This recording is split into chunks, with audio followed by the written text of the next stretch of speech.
नमस्कार दोस्तों, कैसे हो। मैं दीपक कौशिक आप लोगों का साई इंस्टीट्यूट में स्वागत करता हूं। स्वामीनाथन एग्री इंस्टीट्यूट जो कि हमारा जयपुर में गुजर की थड़ी पर स्थित है। हमारे ऐप के ऊपर आप लोगों का सभी का स्वागत है। जैसा कि पिछली क्लास में आप लोगों को पता ही है प्यारे बच्चों कि अपना एक टॉपिक चल रहा था, चित्तौड़गढ़ का दुर्ग चल रहा था।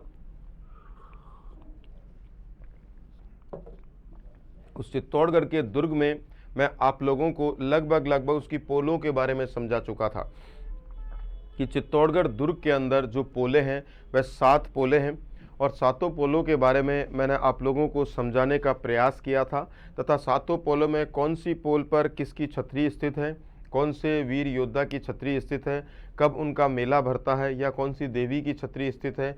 ये सारी की सारी बातें मैंने आप लोगों को बताने का प्रयास किया था। अब अपन नेक्स्ट टॉपिक के ऊपर चल रहे हैं बच्चों, जो कि अपन अब चित्तौड़गढ़ दुर्ग के भीतर स्थित चीज़ों के ऊपर देखने का प्रयास करेंगे कि चित्तौड़गढ़ जो दुर्ग है उसके अंदर क्या क्या स्थित है। अब पोलों के बारे में मैं समझा चुका था, अब चित्तौड़गढ़ दुर्ग के भीतर चल रहे हैं। जैसे कि आप लोगों को यहाँ पर एक इमारत नज़र आ रही है, काफ़ी लंबी चौड़ी इमारत है और ये जो इमारत है ये कौन सा किस नाम से जानी जाती है, ये कीर्ति स्तंभ के नाम से जानी जाती है। क्या नाम है बच्चों इसका?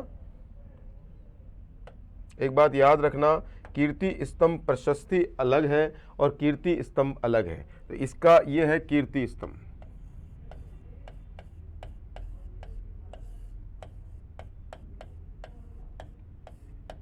ये जो इमारत है इसका नाम है कीर्ति स्तंभ।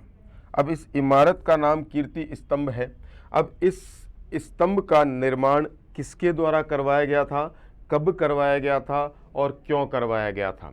तो इसका जो निर्माण बताया जाता है वह राणा कुंभा के द्वारा करवाया जाता है।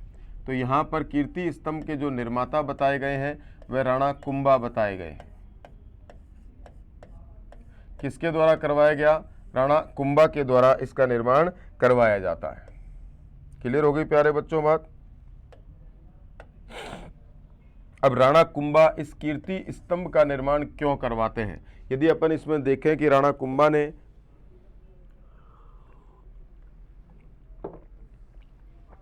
कीर्ति स्तंभ का निर्माण क्यों करवाया, तो यहाँ पर अपन चलते हैं।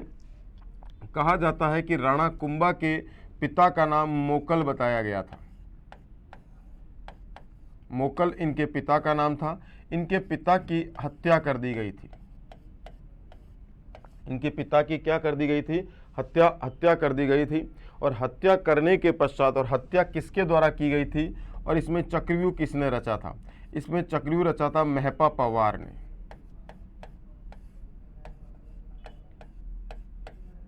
मेहपा पवार ने इसका चक्रव्यूह रचा था। किसको मारने के लिए? मोकल को मारने के लिए। क्लियर होगी बात? तथा किसकी सहायता से मेहपा पवार ने हत्या करी थी? चाचा और मेरा की सहायता से।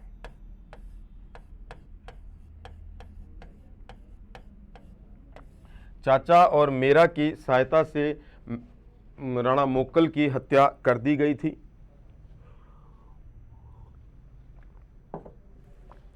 तो कहा जाता है कि जब महाराणा कुंभा मेवाड़ की गद्दी पर बैठते हैं तो उनके सामने कुछ बहुत ज़बरदस्त या कुछ समस्याएं होती हैं जिनका निवारण महाराणा कुंभा के द्वारा किया जाता है। उसके पश्चात उन्होंने स्थापत्य कला के क्षेत्र में अपना हाथ दिया या स्थापत्य कला के क्षेत्र में अपना योगदान दिया। तो कहा जाता है कि पहला जो समस्या थी महाराणा कुंभा के सामने वह समस्या थी रणमल की बढ़ती हुई शक्ति को समाप्त करना। अब रणमल कौन थे? इनके पिता मोकल के मामा बताए जाते हैं। हंसा के भाई थे और मोकल की माता का नाम था हंसा। क्लियर होगी बात? तो कहा जाता है कि रणमल जो होता है, पहला तो रणमल की बढ़ती हुई शक्ति को समाप्त करना तथा दूसरा अपने पिता के हत्यारों से बदला लेना। तो राणा कुंभा नीति से काम लेते हैं और क्या करते हैं कि सर्वप्रथम रणमल को बुलाते हैं और रणमल को बुला के रणमल के माध्यम से चाचा और मेरा की हत्या कर देते हैं। चाचा और मेरा की हत्या करवा देते हैं। अब चाचा और मेरा खत्म हो गए, अब बचा कौन? रणमल। तो रणमल की हत्या किसके माध्यम से करवाई जाती है? एक भारमली नाम की दासी होती है।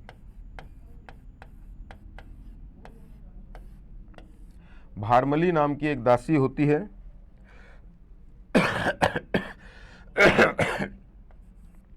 भारमली नाम की दासी होती है, उसके माध्यम से रणमल को जहर पिला दिया जाता है दूध में डालकर।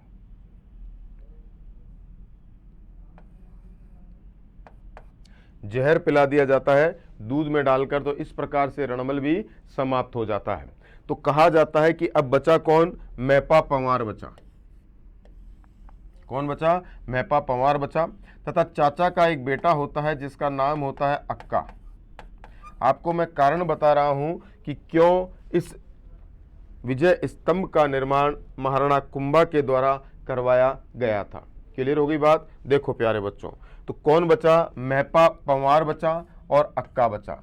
ये दोनों क्या करते हैं? ये दोनों मांडू के सुल्तान, मांडू बोल दो या मालवा बोल दो, मांडू के सुल्तान महमूद खिलजी,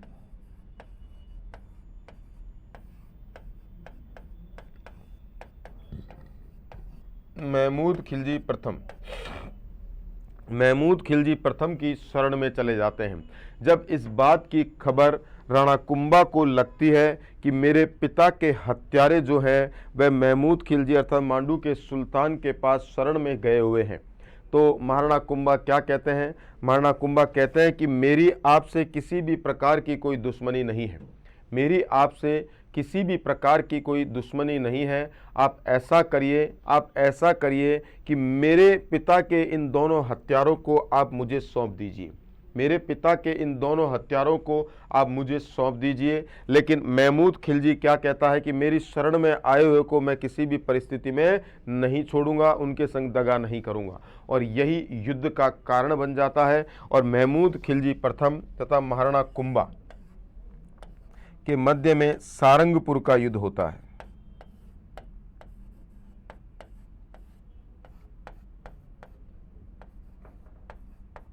1437-38 के अंदर सारंगपुर का युद्ध होता है और इस युद्ध में महाराणा कुंभा की क्या हो जाती है? विजय हो जाती है। इस युद्ध में महाराणा कुंभा की क्या होती है? विजय होती है। क्या होती है प्यारे बच्चों? विजय हो जाती है, महाराणा कुंभा जीत जाते हैं। और इसी जीत की उपलक्ष्य में महाराणा कुंभा इस विजय स्तंभ का निर्माण करवाते हैं सन 1440 में। 1440 से 1448 अर्थात इस विजय स्तंभ के निर्माण में कुल कितने वक्त का समय लगा था? 8 वक्त का समय लगा, 8 साल लगे थे। कितने साल लगे थे प्यारे बच्चों? कुल 8 साल इस विजय स्तंभ के निर्माण में महाराणा कुंभा को लगे थे। यदि एग्जाम में आता है कि इस विजय स्तंभ का निर्माण महाराणा कुंभा के द्वारा क्यों करवाया गया, तो आंसर क्या आता है? आंसर सीधा सीधा निकलता है, सारंगपुर की युद्ध के विजय के उपलक्ष्य में महाराणा कुंभा ने किसका निर्माण करवाया था? विजय स्तंभ का निर्माण करवाया था। इसको कीर्ति स्तंभ भी कहा जाता है, इस बात को आप लोग याद रखिएगा। इसको क्या कहा जाता है? इसको कीर्ति स्तंभ के नाम से भी जाना जाता है तथा इसके साथ साथ इसको विजय स्तंभ भी कहते हैं। कीर्ति स्तंभ प्रशस्ति अलग है और कीर्ति स्तंभ अलग है। तो कीर्ति स्तंभ प्रशस्ति तो जैन समुदाय के आदिनाथ को समर्पित है और यह जो किसको समर्पित है? यह भगवान विष्णु को समर्पित है, जो कि महाराणा कुंभा के इष्ट बताए जाते हैं। जो ये विजय स्तंभ है किसको समर्पित है? यह विष्णु को समर्पित है।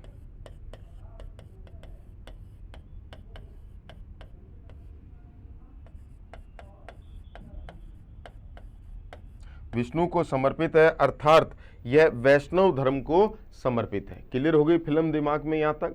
अब यदि अपन आगे चलते हैं, यदि अपन आगे चलें तो इस जो विजय स्तंभ है ये टोटल 9 मंजिला है। 1 2 3 4 5 6 7 8 और 9 जैसा कि आप लोगों को दिख रही है मंजिलें।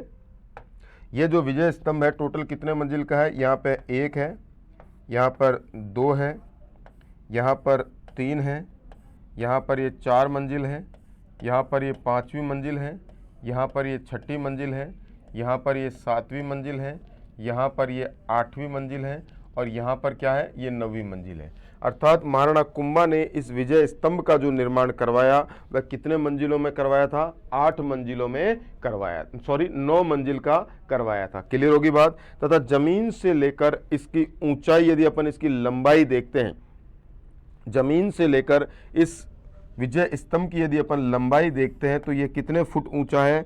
यह 122 फीट ऊंचा बताया जाता है। कितने फीट ऊंचा है? 122 फीट ऊंचा बताया गया है यह विजय स्तंभ। इस बात को आप लोग याद रखिएगा प्यारे बच्चों। क्लियर हो गई बात। अब यदि अपन आगे चलें तो यहां पर हमारे को यहां से लेकर और यहां तक इसका बेस बना हुआ दिख रहा है, अर्थात इसका एक चबूतरा बना हुआ दिख रहा है यहां से लेकर और यहां तक। यहां से लेकर यहां तक इसका एक चबूतरा सा बना हुआ दिख रहा है। इसकी चौड़ाई कितनी है? तो इसकी चौड़ाई यदि अपन देखते हैं तो 30 फुट बताई गई है। कितनी बताई गई है? 30 फीट बताई गई है। अर्थात इसका शाब्दिक अर्थ क्या निकला? जो विजय स्तंभ है वह 122 फीट तो लंबा है तथा 30 फीट चौड़ा है। 122 फीट तो लंबा है तथा 30 फीट क्या है? चौड़ा है। क्लियर हो गई बात। अब यदि अपन थोड़ा सा और आगे चलने का प्रयास करें तो उस जमाने में इस विजय स्तंभ के निर्माण के दौरान कितने लाख रुपए खर्च हुए थे? तो इस विजय स्तंभ के निर्माण के दौरान उस जमाने में 90 लाख रुपए खर्च हुए थे। कितने खर्च हुए थे? 90 लाख रुपए खर्च हुए थे। अब आज के उस जमाने के 90 लाख आज के 90 करोड़ तो होंगे ही, या 90 करोड़ नहीं तो 9 करोड़ तो होंगे ही। क्लियर होगी बात। तो उस जमाने में कितने लाख रुपए खर्च हुए थे? 90 लाख रुपए खर्च हुए थे सन 1440 से 48। अर्थात इस विजय स्तंभ को बनवाने में 8 साल का समय लगा तथा कुल कितनी रकम खर्च हुई थी? 90 लाख रुपए खर्च हुई थी। क्लियर हो गई बात। अब यदि अपन इस विजय स्तंभ के वास्तुकार को देखते हैं तो इस विजय स्तंभ का जो वास्तुकार था, मुख्य वास्तुकार था, उसका नाम था जेता। वास्तुकार क्या था? मुख्य जेता। और जेता का बेटा पोमा,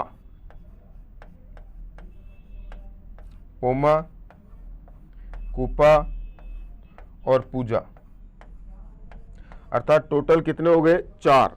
जेता, पोमा और कुपा और पूजा, ये टोटल 4 जन इसके क्या बताए गए हैं? वास्तुकार बताए जाते हैं। पहला कौन सा है? जेता, जो कि मुख्य था।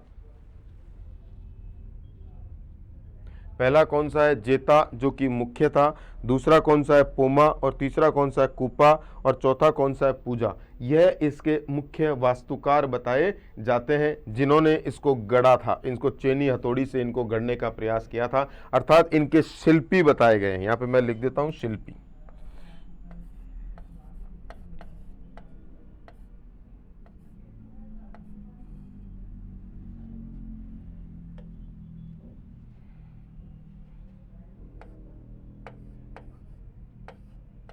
शिल्पी बताए गए हैं। इसके क्या बताए गए? इसके शिल्पी कौन थे?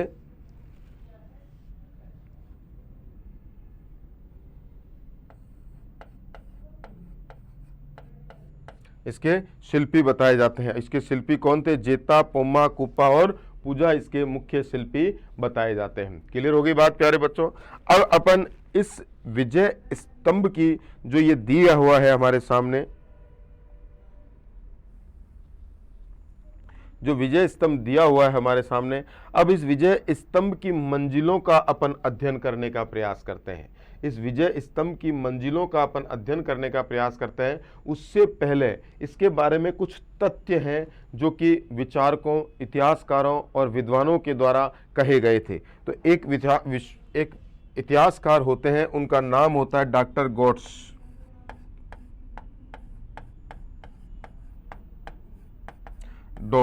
डॉक्टर गोट्स इसको क्या कहते हैं? विश्वकोश कह देते हैं। डॉक्टर गोट्स इसको क्या कहते हैं? भारतीय मूर्ति कला का यह विश्वकोश है। तो यहाँ पे लिख देता हूँ भारतीय मूर्ति कला का विश्वकोश या राजस्थानी मूर्ति कला का, भारतीय मूर्ति कला का विश्वकोश।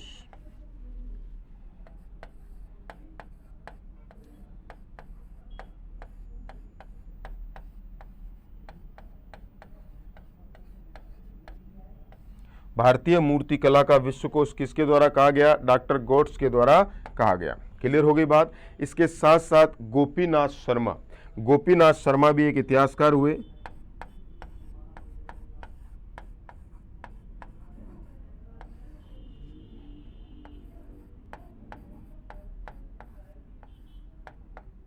गोपीनाथ शर्मा भी एक इतिहासकार होते हैं।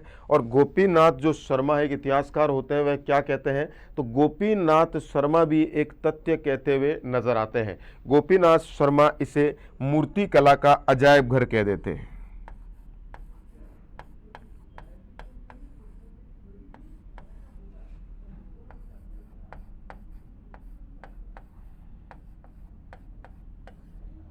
क्या कहते हैं? मूर्ति कला का अजायब घर कहते हुए नजर आते हैं। कौन आते हैं? गोपीनाथ शर्मा। इस बात को आप लोग याद रखिएगा। क्लियर हो गई फिल्म दिमाग में। अब आगे चलते हैं। एक राजस्थान के इतिहास के पिता कहलाए, जिनका नाम था कर्नल जेम्स टॉड, जिनको घोड़े वाले बाबा के नाम से भी जाना जाता है, जिनका नाम था कर्नल जेम्स टॉड, जिनको घोड़े वाले बाबा के नाम से भी जाना जाता है, वह भी इस विजय स्तंभ के लिए कुछ तथ्य कहते हुए नजर आते हैं। तो यहां पे मैं लिख देता हूं कर्नल जेम्स टॉड। यहां पे मैं लिखने का प्रयास करता हूं colonel James Tod.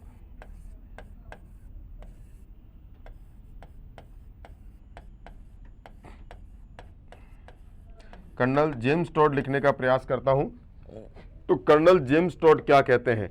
Colonel James Tod कहते हैं इसकी तुलना कुतुब मीनार से करते हैं। कर्नल जेम्स टॉड क्या कहते हैं? भले ही, क्या कहते हैं? भले ही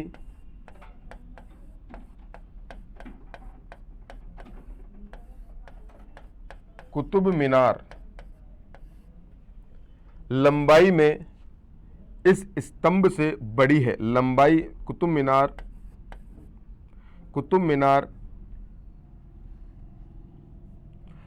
मीनार की लंबाई विजय स्तंभ से ज्यादा है।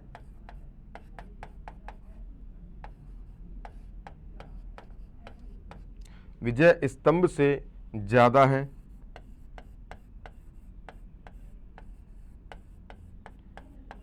परंतु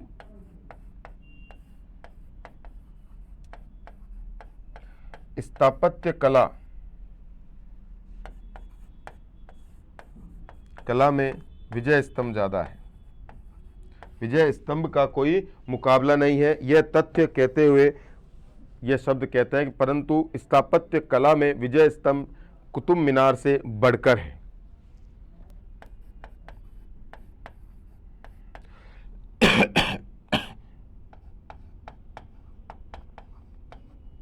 यह कहते हुए नजर आते हैं। इसके साथ साथ इसी विजय स्तंभ के लिए एक फर्ग्यूसन नाम के इतिहासकार होते हैं।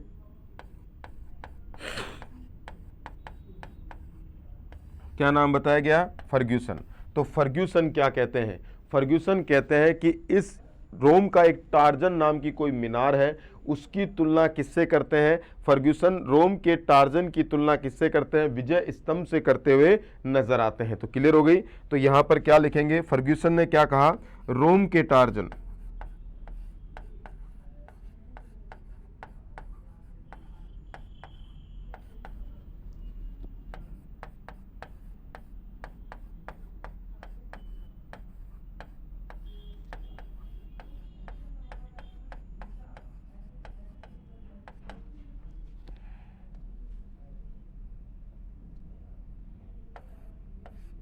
रोम के टार्जन से विजय स्तंभ की क्या की? तुलना की।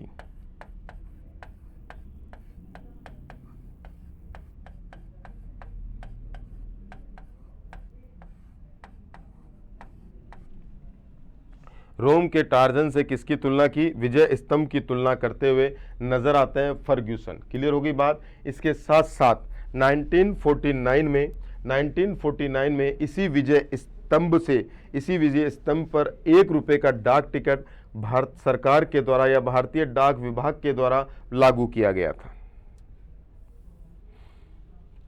इसके साथ साथ इसी विजय स्तंभ पर 1949 को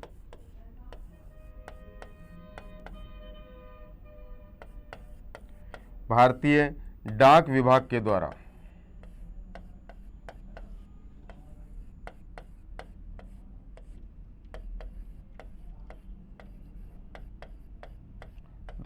₹1 का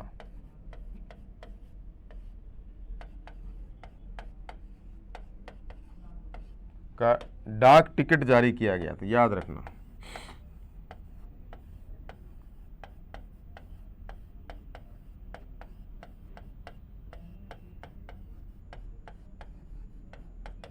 इसके साथ साथ राजस्थान पुलिस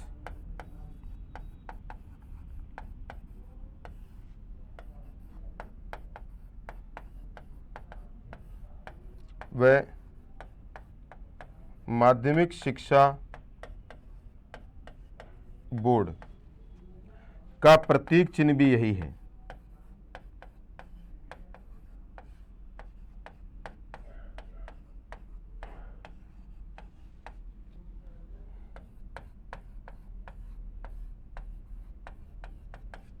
का प्रतीक चिन्ह भी यही है। राजस्थान पुलिस व माध्यमिक शिक्षा बोर्ड का जो प्रतीक चिन्ह है वह प्रतीक चिन्ह भी क्या है, विजय स्तंभ ही बताया गया है। ये आप लोगों को मैंने विजय स्तंभ के बारे में थोड़ी सी जानकारी देने का प्रयास किया। जैसे डॉक्टर गोड्स है, इसे क्या कहते हैं, भारतीय मूर्ति कला का विश्व कोश कहते हैं। भारतीय मूर्ति कला का विश्व कोश किसके द्वारा कहा गया, तो भारतीय मूर्ति कला का विश्व कोश डॉक्टर गोड्स के द्वारा कहा गया। गोपीनाथ शर्मा के द्वारा इसे अजायब घर कहा कि यह भारतीय मूर्ति कला का अजायब घर है। कर्नल जेम्स टॉड ने इसके बारे में कहा कि भले ही कुतुब मीनार की लंबाई विजय स्तंभ से ज़्यादा है, परंतु स्थापत्य कला में विजय स्तंभ बढ़कर है। फर्ग्यूसन इसमें क्या कहते हैं, रोम के टार्जन से तुलना की है विजय स्तंभ की। क्लियर होगी बात, रोम के टार्जन से किसकी तुलना की, विजय स्तंभ की। अर्थात 1949 को भारतीय डाक विभाग के द्वारा ₹1 का डाक टिकट जारी किया गया। ₹1 का डाक टिकट जारी किया गया, किसके द्वारा, भारतीय डाक विभाग के द्वारा। तथा राजस्थान पुलिस व माध्यमिक शिक्षा बोर्ड का ये क्या कहलाता है, प्रतीक चिन्ह कहलाता है। राजस्थान पुलिस व माध्यमिक शिक्षा बोर्ड का ये क्या कहलाता है, प्रतीक चिन्ह के नाम से भी यह जाना जाता है। क्लियर होगी बात। अब अपन वापस चलते हैं इसी विजय स्तंभ के ऊपर। अब इसकी जो मंजिलें हैं उन मंजिलों का अपन अध्ययन करने का प्रयास करेंगे प्यारे बच्चों। अब ये मंजिलें दी हुई है, पहली मंजिल, दूसरी मंजिल, तीसरी मंजिल, चौथी मंजिल, पांचवी मंजिल, छठी मंजिल, सातवीं, आठवीं और नवीं। इन मंजिलों में क्या क्या है और क्या क्या नहीं है, यह अपन यहाँ पर चित्र में देखने का प्रयास करेंगे। जो ये पहली मंजिल है इस विजय स्तंभ की जो ये पहली मंजिल है ये किसको समर्पित है, ये पहली मंजिल भगवान शिव, यहां पर मैं शिव लिखता हूं, शिव व विष्णु को समर्पित है। अर्थात परब्रह्म,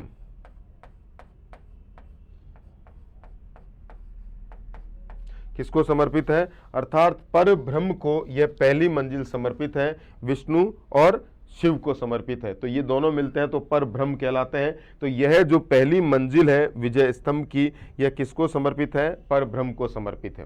क्लियर होगी बात। अब अपन दूसरी मंजिल को छोड़ देते हैं और तीसरी मंजिल के ऊपर आते हैं। यदि अपन इस तीसरी मंजिल को देखते हैं तो इस तीसरी मंजिल पर 9 बार, कितनी बार, 9 बार अल्लाह लिखा हुआ मिलता है।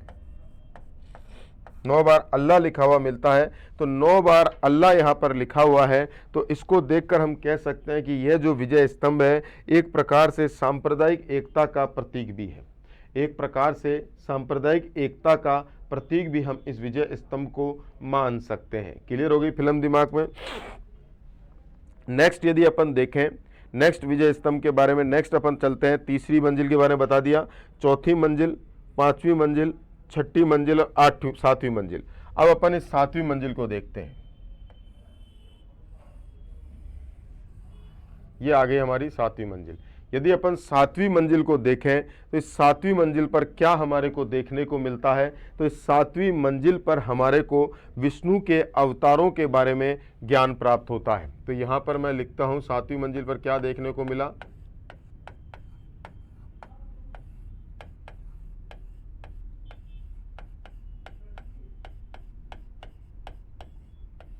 विष्णु के अवतारों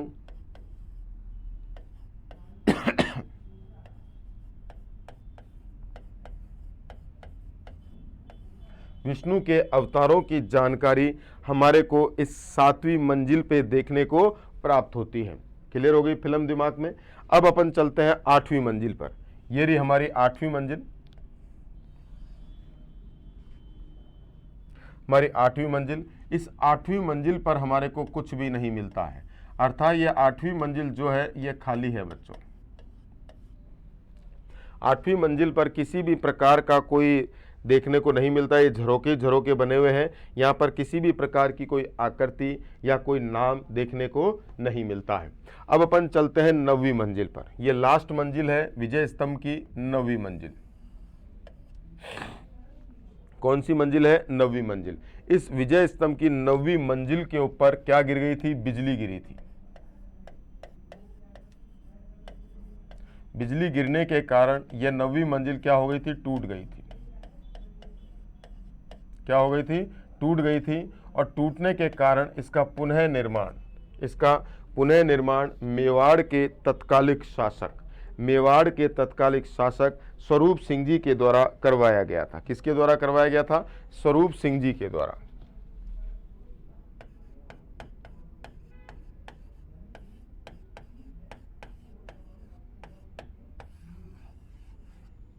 मेवाड़ के तत्कालिक शासक स्वरूप सिंह जी के द्वारा इसका पुनः निर्माण करवाया गया।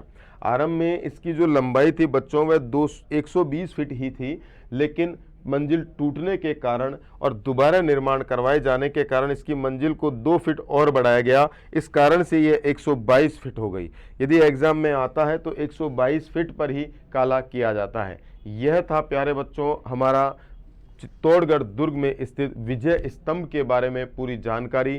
किसने इसको क्या कहा, किसने क्या नहीं कहा, यह किसने बनवाया, किस उपलक्ष्य में बनवाया, इसकी कितनी मंजिल है, ये कितना फीट ऊंचा है, ये कितना चौड़ा है, ये सारी की सारी जानकारी मैंने आप लोगों को इस कालांश में देने का प्रयास किया है। क्लियर होगी बात प्यारे बच्चों?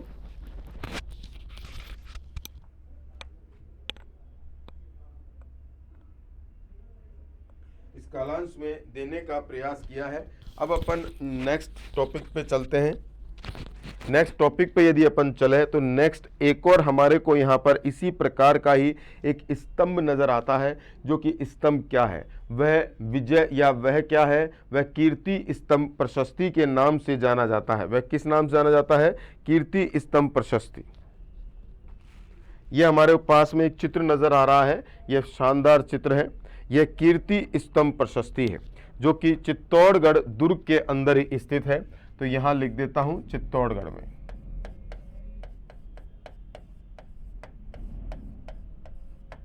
एक छोटा सा पोल है जिस पोल का नाम है सूरज पोल।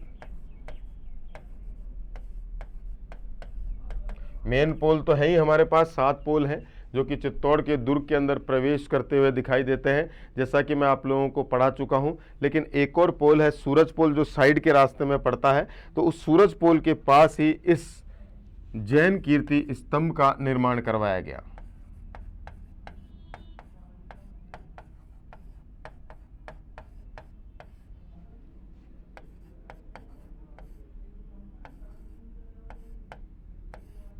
जैन कीर्ति स्तंभ का निर्माण करवाया जाता है। अब इस जैन कीर्ति स्तंभ का निर्माण किसके द्वारा करवाया गया? तो इस जैन कीर्ति स्तंभ का निर्माण बघेरवाल, किसके द्वारा करवाया गया? बघेरवाल।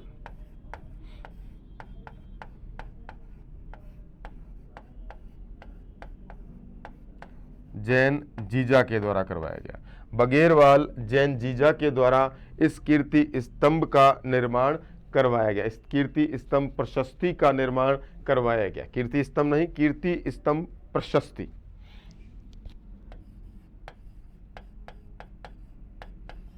इसको प्रशस्ति कहा जाता है। अब इस कीर्ति स्तंभ प्रशस्ति जो है ये कितनी मंजिलों का है? यहाँ पर 1 मंजिल लिखा हुआ है, इधर 2 मंजिल, इधर ये 3 मंजिल, यहाँ पर ये 4 मंजिल, यहाँ से लेकर यहाँ तक ये 5 मंजिल, और यहाँ से लेकर यहाँ तक ये 6 मंजिल, और ये वाली जो ऊपर की है ये 7 मंजिल। तो टोटल कितनी मंजिलें हो गई इनकी? 7 मंजिलों का यह बताया जाता है। यह एक मंजिल, यहाँ से लेकर यहाँ तक दूसरी मंजिल, यहाँ से लेकर यहाँ तक ये तीसरी मंजिल, यहाँ से लेकर यहाँ तक ये चौथी मंजिल, यहाँ से लेकर यहाँ तक ये जॉइंट दिख रहा है आपको, यहाँ से लेकर यहाँ तक ये 5वीं मंजिल,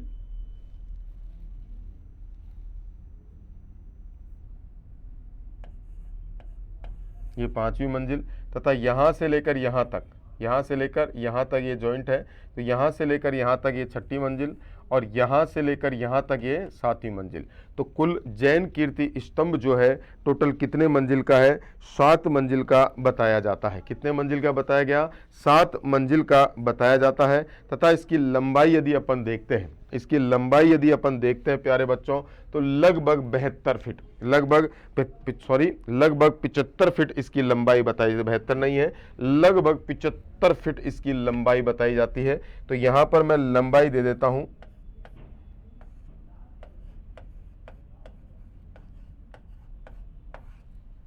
75 फीट यह लंबा है। 75 फीट ये क्या बताया जाता है? लंबा बताया जाता है। क्लियर होगी बात? अब इस प्रशस्ति के निर्माता कौन थे? इस प्रशस्ति का जो निर्माता बताया गया या शिल्पी बताया गया, कुछ भी मान लो आप लोग, अत्रि भट्ट था।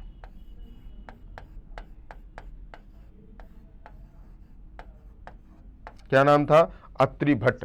लेकिन अत्रि भट्ट इसको पूर्ण नहीं करवा पाए थे, बीच में ही उनकी क्या हो गई थी? मृत्यु हो गई थी। अत्रि भट्ट इसको पूर्ण नहीं करवा पाए थे और बीच में ही उनकी क्या हो गई थी प्यारे बच्चों? मृत्यु हो गई थी। तो मृत्यु हो जाने के कारण इनके पुत्र महेश भट्ट, तो फिल्म वाला नहीं महेश भट्ट, कहीं आप महेश भट्ट पिक्चर वाला देख लो,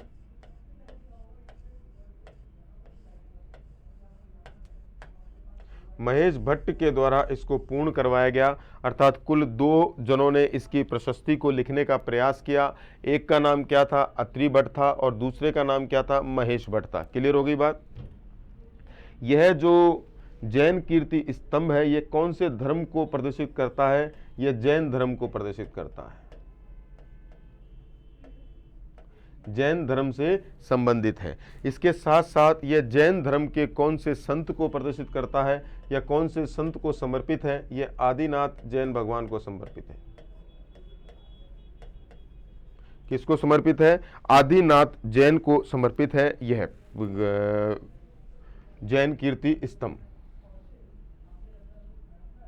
ये इसको सही ढंग से लिखता हूं,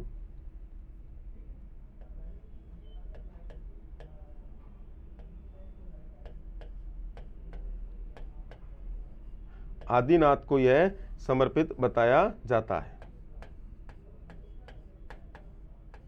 क्लियर हो गई बात? यह था हमारा जैन कीर्ति स्तंभ। आज की क्लास में मैंने आप लोगों को विजय स्तंभ तथा जैन कीर्ति स्तंभ प्रशस्ति के बारे में समझाने का प्रयास किया। चित्तौड़ का जो दुर्ग है काफ़ी विस्तार पूर्वक दुर्ग है, इसको छोटी छोटी क्लासों में ही पढ़ाया जाता है। एक साथ यदि मैं पढ़ा दूंगा 3 से 4 घंटे की क्लास, तो आप लोगों के समझ में नहीं आएगी। इसलिए नेक्स्ट क्लास में मैं एक और नेक्स्ट टॉपिक लेके चलूँगा चित्तौड़ के दुर्ग का। इसके साथ ही नमस्कार, सत श्री अकाल, जय हिंद, जय भारत, जय राजस्थान।